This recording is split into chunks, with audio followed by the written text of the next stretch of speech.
Hello అండి. Praise the Lord. Have a blessed day. ప్రియ సహోదరి, సహోదరుడా, మన జీవితంలో మనకు ఎక్కడికి వెళ్ళినా శత్రువులు ఉంటారు కదా! ఒక గుంపు ఎనిమీస్ ఉంటారు.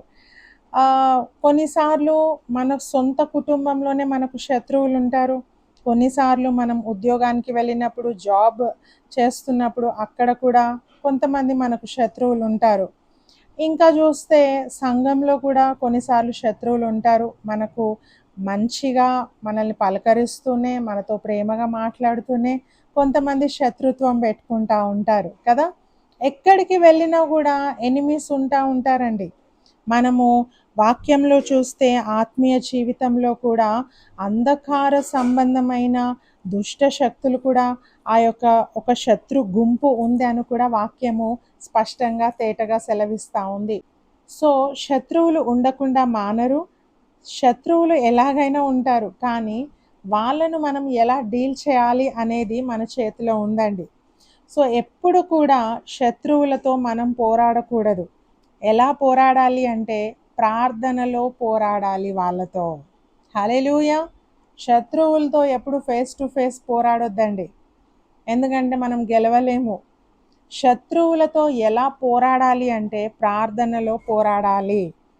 నీ ప్రార్థన విజ్ఞాపన దేవునికి అప్పగించి, దేవా నా పక్షాన నువ్వు నా శత్రువులతో యుద్ధం చేయి దేవా అని ప్రార్థన చేయాలి.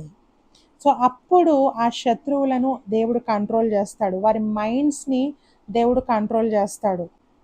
పరిశుద్ధ గ్రంథంలో యెహోషాపాతును మనం చూస్తే ఆయన మీదికి 3 దేశాల వారు యుద్ధానికి వచ్చారండి.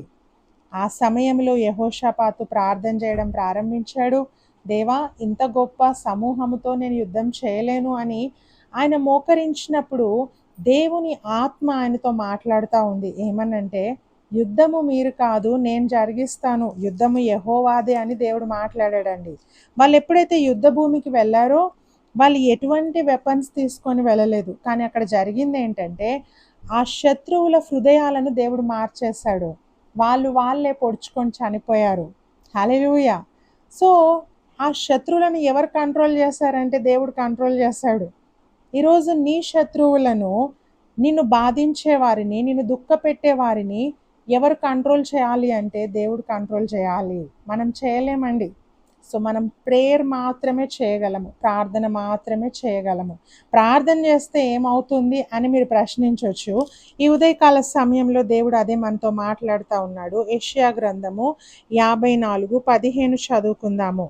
జనులు గుంపు కూడినను వారు నా వలన కూడరు, నీకు విరోధముగా గుంపు కూడువారు నీ పక్షపు వారు అగుదురు. హల్లెలూయా.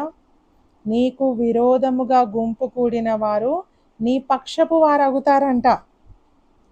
ఎంత ఆశ్చర్యం అండి. మన మీద కక్ష పెట్టుకొని వచ్చిన వాళ్ళు మన పక్షాన వాళ్ళు ఉండిపోతారంట.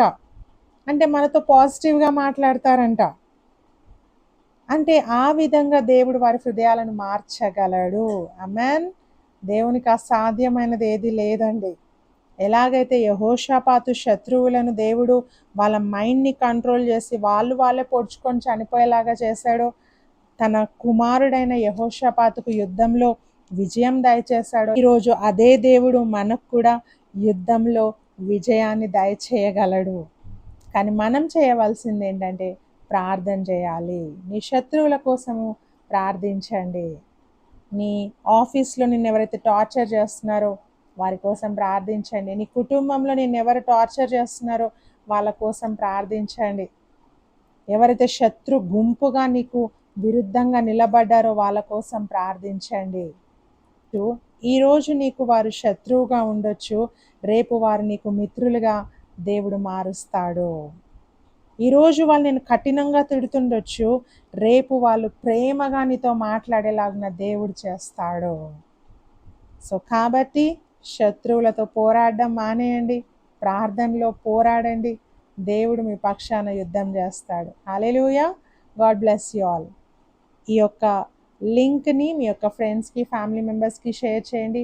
వాళ్ళు కూడా దేవుని మాటలు వింటారు, బలపరచబడతారు, దీవించబడతారు. కాబట్టి దయచేసి ఈ లింక్ని మీ ఫ్రెండ్స్కి, ఫ్యామిలీ మెంబర్స్కి షేర్ చేయండి. God bless you all.